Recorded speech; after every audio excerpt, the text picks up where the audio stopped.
వచ్చున్నది. నీ ఆత్మతో నన్ను నింపుము దేవా, కృపగల దేవా నా యేసయ్యా, కృపగల దేవా నా యేసయ్యా, నీకే ఆరాధన, నీకే ఆరాధన, నీకే ఆరాధన, నీకే ఆరాధన, నీకే ఆరాధన, నీకే ఆరాధన, నీకే ఆరాధన, నీకే ఆరాధన. Thank you, Jesus. Thank you, Lord God. Thank you for your program. You are worthy, Lord Father. Thank you, Jesus.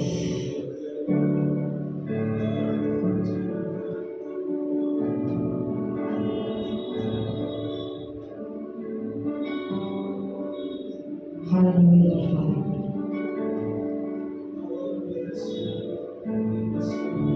Thank you, Jesus. Hallelujah, Lord Father.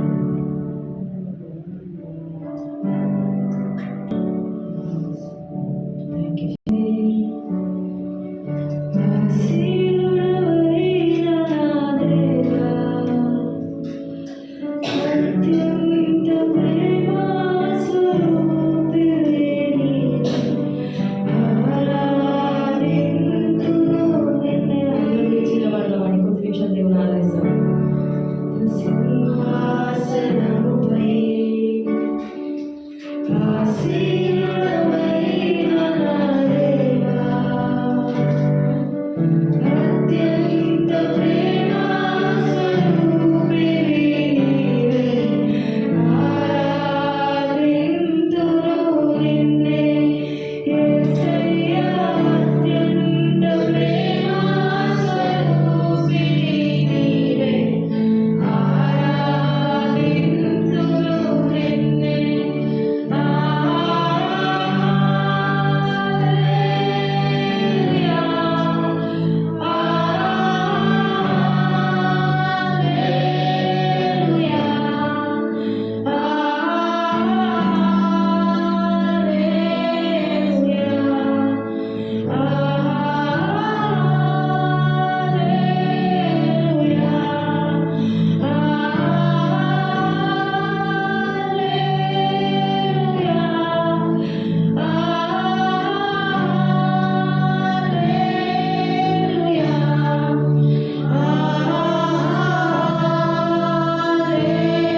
that you will connect to our lives, Lord Father. Lord, as you have entered into a new month, I pray that, Lord, this one we will see great and mighty things happen in our lives, Lord Father God. There will be abundance of joy, abundance of blessing, Lord Father God. I thank you, Jesus. Bless each and every person in this week with whatever heart they have come into, Lord Father God. They will go back with tears of joy. Yes, Lord Father. Fullness of joy, Lord Father God. We bless your name, we glorify your name. In Jesus' name we ask and pray. Amen. సర్వశక్తుల సర్వాధికారి నిధిలో తండ్రి సమాధానకర్త నీకే కృతజ్ఞతాస్తుతులు చెల్లిస్తున్నాం. కృతజ్ఞతల సమయంలో మాకు ఇచ్చిన ఈ నూతన వారము నూతన నెల బట్టి వందనాలు చెల్లిస్తున్నాం. మరి అద్భుతకరమైన నెలకు ప్రకటించినాము. మరి నెలంతట్లో కూడా నీ అద్భుతాలు సూచక క్రియలు మేము అనుభవిస్తామని మరి ఉదయకాల సమయంలో వాక్యాన్ని వింటుండగా ధ్యానిస్తుండగా దేవా నాతో మాట్లాడండి, నా ద్వారా మాట్లాడండి. విత్తబడిన వాక్యం మీరు కట్టండి, ఫలింపచేయండి. మా మనల్ని తెలవండి. వాక్యమైన సత్యమైన మమ్మల్ని నడిపించండి. వాక్య ప్రత్యక్షత మాకు దయచేయమని ప్రార్థిస్తూ యేసుక్రీస్తు పరిశుద్ధ నామమున ప్రార్థించి వేడుకుంటున్నాం తండ్రి. ఆమేన్. అందరికీ ప్రైజ్ లార్డ్. దేవుడు మిమ్మల్ని బాగా దీవించింది గాక. మనం సమయం తీసుకొని మన సంఘానికి వచ్చినందుకు మరి దేవునికి ప్రత్యేకంగా కృతజ్ఞతాస్తుతులు చెల్లిస్తున్నాం. ఆమేన్. మరి దేవుని కృపను బట్టి, మహాకృపను బట్టి మరి ఈరోజు మరి మొదటి ఆదివారం 2వ నెలలో దేవుడు మనల్ని నడిపించాడు. దాన్ని బట్టి మనం దేవుని కృతజ్ఞతలు ఉన్నాం. ఆమేన్. గడిచిన నెల మరి గమనిస్తే మరి వ్యక్తిగత నేనైతే దాదాపు మరి లాస్ట్ మంత్ జనవరిలో 3 ఫ్యూనరల్స్ అటెండ్ అవ్వాల్సిన పరిస్థితి. మనము అటెండ్ అవుతున్నాం కానీ మనం ఫ్యూనరల్లో లేము. దేవునికి మహిమ ఘనత కలుగుందాక. ఎందుకంటే దేవుడు మన పట్ల ప్రణాళిక కలిగి ఉన్నాడు కదా. ప్రతిరోజు కూడా ప్రతి దినము దేవుడు చేసినాడు, దేవుడు మనకు అనుగ్రహించాడు. సో ఇంకా సజీవంగా ఉన్నట్లయితే మన దేవుని మహాకృపను బట్టి మన ఆయుష్ పొడిగించాడు. మరి దేవుని చిత్తము మన జీవితం నెరవేర్చబడాలి. అదేవిధంగా దేవుని చిత్తము మనం చేసిన వారు ఉండాలని మరొకసారి వాక్యానికి అనుసారంగా హెచ్చరిస్తున్నాం. మరి ఈ నెల మనం అడుగు పెడుతుండగా మరి దేవుడు ఇచ్చిన మాట ఈ నెలకి ప్రత్యేకంగా మరి ఆసమ్ ఫిబ్రవరి అని డిక్లేర్ చేసినాం. ఆసమ్ అంటే అద్భుతము. అద్భుతానికి మారిపోయారు. My God is awesome. నా దేవుడు అద్భుతకరుడు. ఆశ్చర్యకరుడు, ఆలోచనకర్త. అంటే అద్భుతాలు చేసేవాడిని అద్భుతకరుడు అంటారు. మ్యాజిక్ చేసేవాడిని మెజిషియన్ అంటారు. సో దేవుడు అద్భుతకరుడు కాబట్టి ఏం చేస్తాము? అద్భుతాలు చేసేవాడు, అద్భుతాలు చేయువాడని మనం పాట కూడా పాడుతూ ఉంటాం. సో అద్భుతాలు చేసే దేవుడు పడుకొని లేడండి, మెలకుగా ఉన్నాడు. మనం బహుశా నిద్రపోతున్నామేమో కానీ అద్భుతాలు సూచక క్రియలు చేసే దేవుడు ఎన్నడూ కుడుకాడు, నిద్రపోడు. కాబట్టి నీ జీవితంలో, నా జీవితంలో, మన జీవితంలో అద్భుతాలు జరగాలంటే మనము నమ్మిన దేవుడిని, లేదంటే అద్భుతాలు చేసే దేవుడు నిద్రపోవద్దు, నిద్రపోవట్లేదు. దేని కొరకు? మన పక్షాన వాక్యం ఏం చదివిస్తారు? దేవుని కన్ను దృష్టి అంట సంవత్సరం మొదలుకొని సంవత్సరాంతం వరకు కూడా దేవుని దృష్టి మన పట్ల ఉన్నది. ఎందుకు? మన జీవితంలో అద్భుతాలు నెరవేర్చడానికి, మనము అద్భుతాలు అనుభవించడానికి దేవుడు ఇంకా ఏం చేస్తుందా? మనల్ని గమనిస్తూ ఉన్నాడు. సో ఇదే సమయంలో నాతో పాటు మరి ఈ వాక్యాన్ని అనుసారంగా నిర్గమకాండ 34వ అధ్యాయం 10వ వచనం గమనిస్తాం. Exodus chapter 34 verse 10.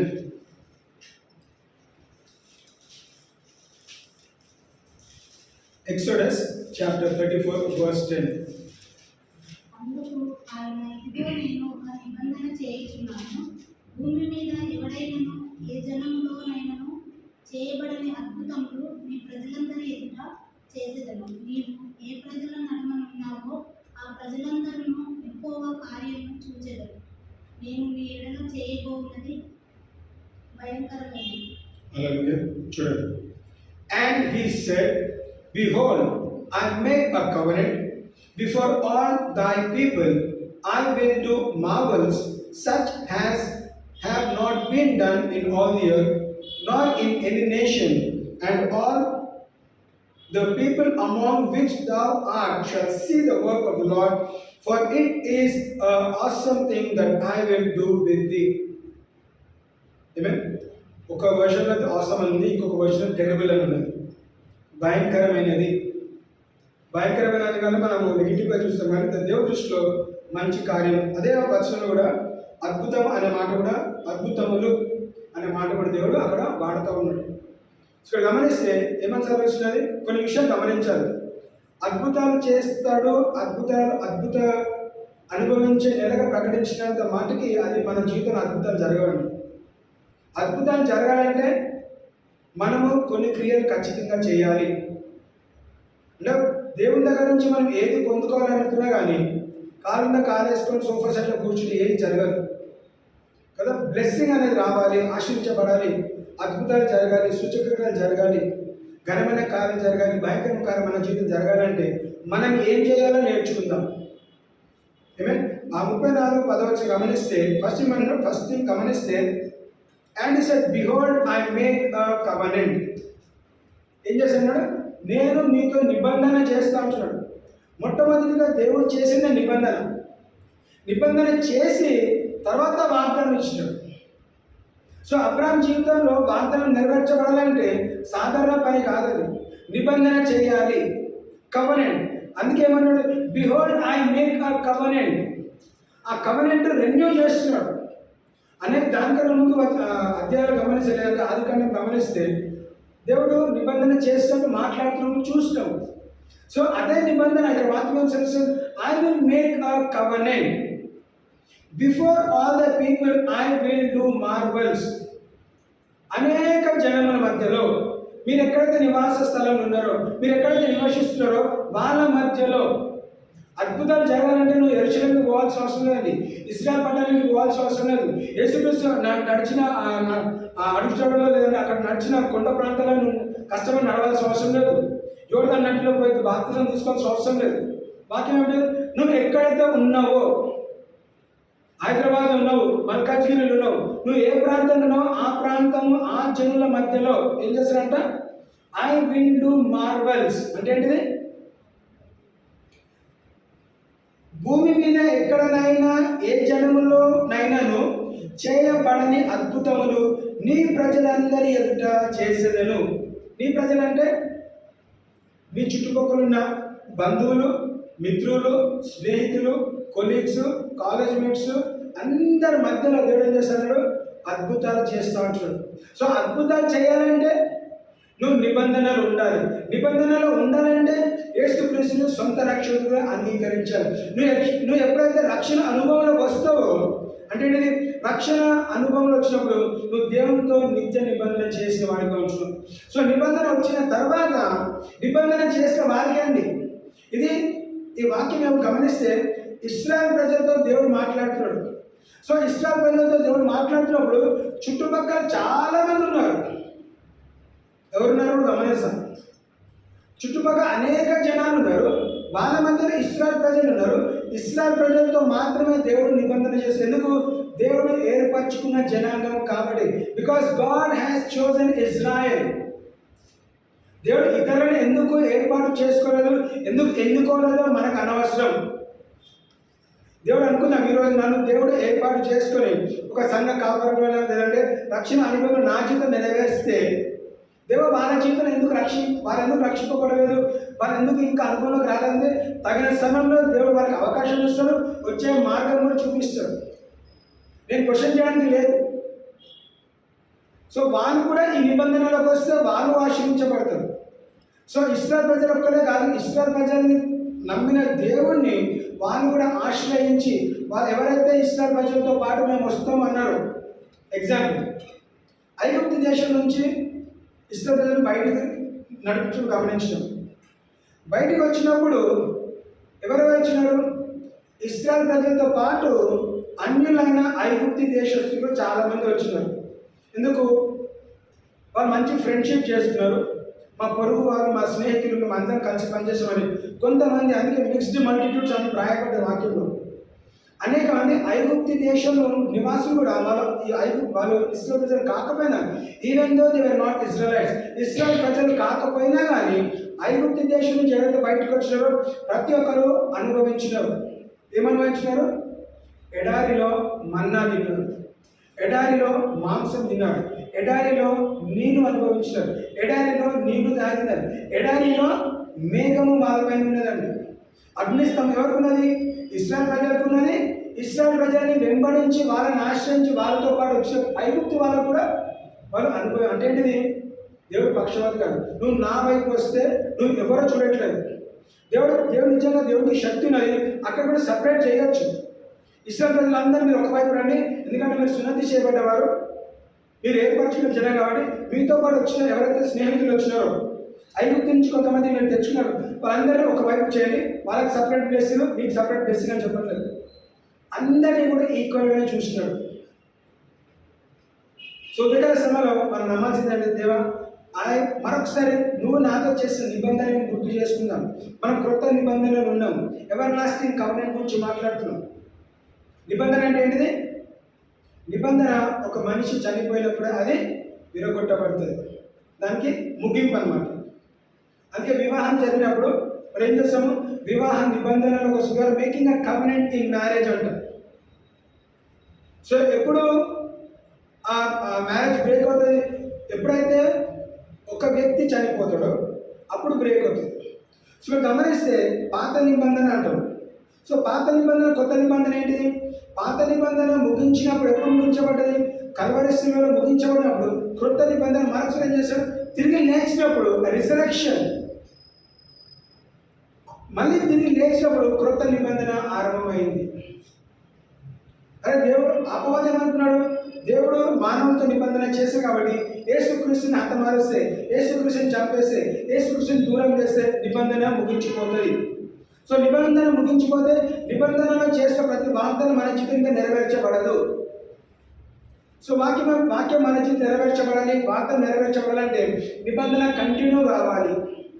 సో నిబంధన కంటిన్యూ కావాలంటే ఏం చేయాలి? యేసుక్రీస్తు చనిపోయినాడు, పాతి పెట్టబడ్డారు, మరణాన్ని చేసి తిరిగి లేచినప్పుడు క్రొత్త నిబంధనతో మన మధ్యలోకి వస్తుంది. ఆ క్రొత్త నిబంధన ఏమున్నది? మన మధ్యలో తిరలేదండి. పాత నిబంధన ఏమున్నది? నువ్వు దేవుని దగ్గరికి వెళ్ళలేవు. మోషే లాంటి వాళ్ళే వెళ్ళగలుగుతారు, యాజకులు మాత్రమే వెళ్ళగలుగుతారు. వాళ్ళు వెళ్ళాలా, నీ పక్షాన వాళ్ళు మొరపెట్టుకోవాలి, ప్రార్థన చేయాలా, నీ పక్షాన వాళ్ళు క్షమాపణ అడగాలి, అవన్నీ చేయాలి. ఈరోజు అండి క్రొత్త నిబంధనలో నీకు నాకు మధ్యవర్తి ఎవరు లేరు. డైరెక్ట్ కాంటాక్ట్ ఎవరితోని? తండ్రి, కుమార, పరిశుద్ధాత్మతో డైరెక్ట్ కాంటాక్ట్ మనకు ఉన్నది. మధ్యలో తెర లేదండి. మనం చాలాసార్లు వేరే వాళ్ళందరినీ చూసి మనం కట్టుకుంటున్నాం. మనం ప్రార్థన చేయం, కానీ డైరెక్ట్ అవర్స్కి కాల్ చేస్తుంటాం. ప్రార్థన చేయొద్దని తప్పనట్లేదు, వాళ్ళు చేయకముందు నువ్వు చెయ్యి. దేవుడు ప్రేయర్ అవర్లో ప్రార్థన చేస్తే వింటాడు, నువ్వు ప్రార్థన చేసినా వింటాడు. సో మనం ఏం చేస్తాము? మనకు విశ్వాసం లేదని మనం డిసైడ్ చేస్తున్నాం. వాళ్ళ విశ్వాసం గొప్పది, నా విశ్వాసం చాలా తక్కువ. ఆలోచించేంత విశ్వాసం ఉంటే చాలు అని వాక్యం చేస్తుంది. కాబట్టి నువ్వు చేసినా వాళ్ళు చేసిన దేవుడు ఆలకించేవాడు. కేవలం మనకు భరోసా గురించి లేకపోతే ఒక సపోర్ట్ గురించి 10 మంది ప్రార్థన చేయమని అడగొచ్చు, కానీ 10 మంది చేస్తారులే, పాస్టర్ అందరికీ మనం ప్రేయర్ రిక్వెస్ట్ పంపిస్తాం, కానీ మనం మాత్రం ప్రార్థన చేయాలి. ఫస్ట్ నువ్వు ఆ సిచ్యువేషన్ ఉంటే నువ్వు ప్రేయర్ చేయాలి, మనం ప్రేయర్ చేయాలి. సో ఇక్కడ వాక్యం మొదట ఏమని గమనిస్తాడు? నేను మీతో నిబంధన చేస్తాను చూడండి. ఇంకేమంటున్నాడు? రెండోది ఐ విల్ డూ మార్వెల్స్, అద్భుత. ఫస్ట్ నిబంధన చేస్తాడు, రెండోదిగా అద్భుతాలు చేస్తాడు. అద్భుతాలు ఎవరి మధ్యలో చేస్తాడు? నీ చుట్టుపక్కల ప్రజలందరి మధ్యలో అద్భుతాలు చేసినప్పుడు. ఎందుకు అద్భుతాలు చేస్తాడు? దేవునికి మహిమ ఘనత కలగాలి. ఈరోజు మనల్ని అందరినీ ఏ విధంగా చూస్తారండి? క్రైస్తవులు అని చూస్తారు. ఏదైనా తప్పు చేసినా మంచి చేసి ఏది చేసినా కానీ మన క్రైస్తవులోనే గుర్తిస్తారు. అది ఇప్పుడు క్రైస్తవులు ఉండి సినిమాకి వెళ్ళాడు, లేదంటే ఇప్పుడు క్రైస్తవులు ఉండి చెడ్డ మాటలు మాట్లాడు, ఇప్పుడు క్రైస్తవులు ఉండి ఆ క్రియ ఈ క్రియ చేస్తాడని దేంతో పోలుస్తాడు? క్రైస్తత్వంతో పోలుస్తున్నాడు. సో వాళ్ళ మధ్యలో దేవుడు మనల్ని ఉంచినట్లయితే మనం ఏం చేయాలంటే దేవునికి మహిమార్థకరంగా మహిమ ఘనత తెచ్చిన వారు ఉండాలంటే ఏం చేయాలి? మనము అద్భుతాలు చూపెట్టాలి. మన జీవితంలో జరగాలి. మన జీవితం ద్వారా ఏం చేయాలంటే దేవునికి మహిమ ఘనత కలగాలి. కలగాలంటే ఏం చేయాలి? నేను నిబంధనలు ఉండాలి. నిబంధనలు ఉండాలంటే నేను ప్రతిరోజు కూడా రక్షణ అనుభవంలో నేను స్థిరపరచబడాలి. రైట్? 5 సంవత్సరాల క్రితం 10 సంవత్సరాల క్రితం నేను రక్షింపబడ్డాను, నాకు తర్వాత రక్షణ అవసరం లేదని చెప్పడానికి లేదండి. ప్రతిరోజు నన్ను నేను పరిశీలించుకుంటూ నేను నా రక్షణ నేను కాపాడుకోవాలి. అపవాది ఎవరు వెనుకన్నాడు?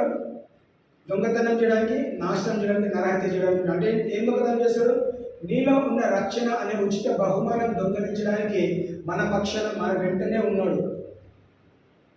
రక్షణ దొంగలించబడితే మనం దేవుడి రాజ్యంలోకి వెళ్ళలేము. దేవుడి రాజ్యంలో వెళ్ళొద్దనే వాని ప్రయత్నం. కాబట్టి మనం ఏం చేయాలంటే మన రక్షణను మనం కాపాడుకోవాలి. మన నీతిని మనం కాపాడుకోవాలి. మన పరిశుద్ధతని మనం కాపాడుకునే వారిగా ఉండాలి. ఇక్కడ గమనిస్తే చూడండి, ఇంకేమన్నాడు? నీవు ఏ ప్రజల నడువని ఉన్నావో ఆ ప్రజలందరూ యెహోవా కార్యములు చూచెదరు.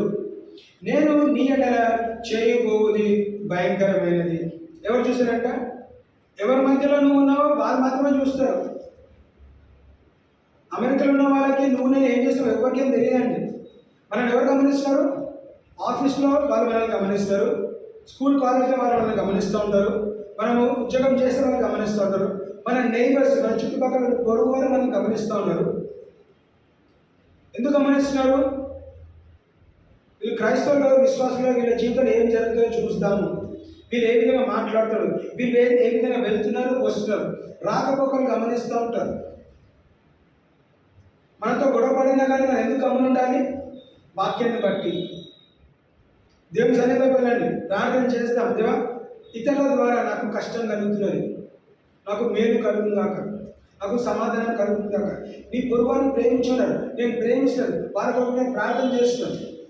మేము సమాధానకరంగా ఉండాలి. నేను ఎక్కడ వెళ్ళినా కానీ సమాధానకరత మాకు తోడుగా ఉండు అని మనం ప్రార్థన చేసినట్లయితే అంటే గొడవ పడే ఛాన్సెస్ తప్పకుండా వస్తాయండి. ఈ లోకంలో అందరూ మంచిగా కాదు, మనం కూడా మంచిగా కాదు. గొడవ పడే ఛాన్సెస్ వస్తే కానీ గొడవ పడే పరిస్థితి వచ్చినప్పుడు దేవా సమాధానకర్త నాకు దయచే అని అడిగినప్పుడు సమాధానం మనకి దయచేస్తాడు. So God is willing. ఏం చేస్తాడు? నిబంధన చేస్తాడు, అద్భుతాలు చేస్తాడు, భయంకరమైన కార్యం చేస్తాడు. సో అవన్నీ మన జీవితాన్ని అనుభవించాలంటే మనం ఏం చేయాలో మనం నేర్చుకుందాం. సో గమనిస్తే 11వ వచనం, నేను నీకు ఆజ్ఞాపించిన దాన్ని అనుసరించి నడువును.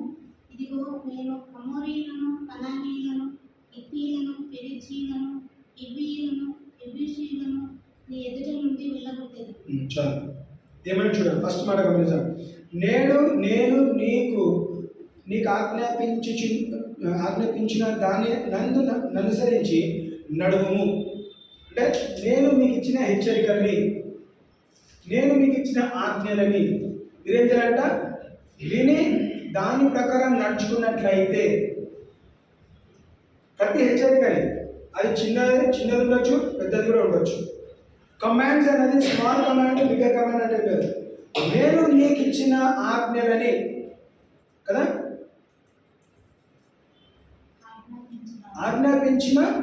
ఆజ్ఞాపించిన అనుసరించి నడువుము. ఇదిగో నేను అమోరీలను, కనానీయులను, హిత్తీయులను, పెరిజీయులను, హివ్వీయులను, యెబూసీయులను నీ ఎదుట నుండి వెళ్ళగొట్టేదను. హల్లెలూయా. ఎవరు వెళ్ళగొడతా అంటున్నాడు? ఇలాంటి వాళ్ళు అంటే ఎవరు? శత్రువులు నిన్ను చుట్టుముట్టినా కానీ వాళ్ళ మధ్యలో నువ్వు ఉన్నావు, వాళ్ళ మధ్యలో నువ్వు హెచ్చింపబడతావు, వాళ్ళ మధ్యలో దేవుడు నిన్ను నీ జీవితంలో అద్భుతాలు చేశాడు. నీ జీవితంలో అద్భుతాలు చూసి వాళ్ళందరూ అసూయపడతారు. అసూయపడినప్పుడు నీకు నష్టం కలిగించడానికి ప్రయత్నం చేస్తే కానీ నష్టం కలిగించకుండా దేవుడు నీ ఎదుట ఉండి నీ ఎదుట నుంచి వాళ్ళని వెళ్ళగొడతా అంటున్నాడు. సో వెళ్ళగొట్టాల్సిన బాధ్యత నీది కాదు. నీకు ఎవరైనా నష్టం చేసినారా, నేను దుఃఖపెడుతున్నారా, నువ్వు శత్రువుగా ఉన్నారా, కేవలం ప్రార్థన చేయి, వాళ్ళని దేవుడు నీ ఎదుట నుంచి వెళ్ళగొడుతుంది. అదే అద్భుతం.